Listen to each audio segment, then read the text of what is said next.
JEE men's આપવાવાળા છોકરા 15 થી 16 લાખ હોય. બરાબર છે. એમાં એડવાન્સ ક્વોલિફાય કરવાવાળા માણસો 10% હોય. યસ લાઈક 1.5 લાખથી 2 લાખની વચ્ચે એડવાન્સ ક્લેરિફાય થતી હોય. Yes sir JEE advance clear કરીને આઈઆઈટીમાં સાલી 18,000 સીટ છે. મતલબ ટોટલ 15-17 લાખ જે એક્ઝામ આપે છે Yes. એમાં 1% લોકો આઈઆઈટી પહોંચે છે. પહોંચે છે. તો આપણે આપણા છોકરાને બ્લાઇન્ડ ધક્કો નથી મારી દેવાનો. પહેલા તો આપણે પેરેન્ટને એ સમજવું પડશે કે મારો છોકરો 1% માં છે કે 99% માં છે. યસ જો 1% નો લાગતો હોય તો તમે મોકલો. મોકલો. આના જેવી બેટર ઇન્સ્ટિટ્યૂટ આપણા કન્ટ્રીમાં છે જ ને. છે જ. પણ આપણો સ્ટુડન્ટ જો 99% માં આવતો હોય તો એને બીજા ગોલ્સમાં બી તમે બેટર બનાવી શકો. Exactly. અને અશોકભાઈ આ વાત જાણીને તમને એવું લાગશે કે ખાલી કોલેજની ડિગ્રી મેટર નથી કરતી. એની સાથે આપણામાં ઇનોવેટિવ સ્કિલ કેવી છે, આપણામાં સ્કિલ સેટ કેવો ડેવલપ કરેલો છે, Right. એ ગ્રોથ સાથે જ્યારે છોકરો આમ ગ્રોથ હશે ને ત્યારે ઓટોમેટિકલી સ્કિલ સેટ વાળો થઈ જશે ને એ માઇન્ડસેટ વાળો થઈ જશે.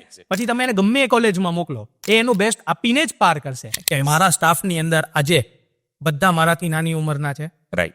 બધા સ્ટાફ એવા જ માણસો છે જે ફર્સ્ટ ચોઇસથી ટીચર બન્યા છે. ઓકે. આ અમારી યુએસપી છે. બરાબર છે. માર્કેટમાં બધા લોકો ટીચિંગ કરતા હશે, બહુ સારું કામ કરતા હશે, Yes. પણ અમારી ત્યાં જે ટીચર છે ને એ ફર્સ્ટ ક્વોલિટી ફર્સ્ટ પ્રેફરન્સથી બનેલા ટીચર છે કે જેમને સ્ટુડન્ટને મેન્ટરિંગ કરવામાં, સ્ટુડન્ટનું રિઝલ્ટ વધારવામાં એમને મજા આવે છે, એટલા માટે એ ટીચર છે. જે સ્ટુડન્ટને જે કામ ગમતું હશે એ કરશે તો જ એમાં જમ્પ મળશે.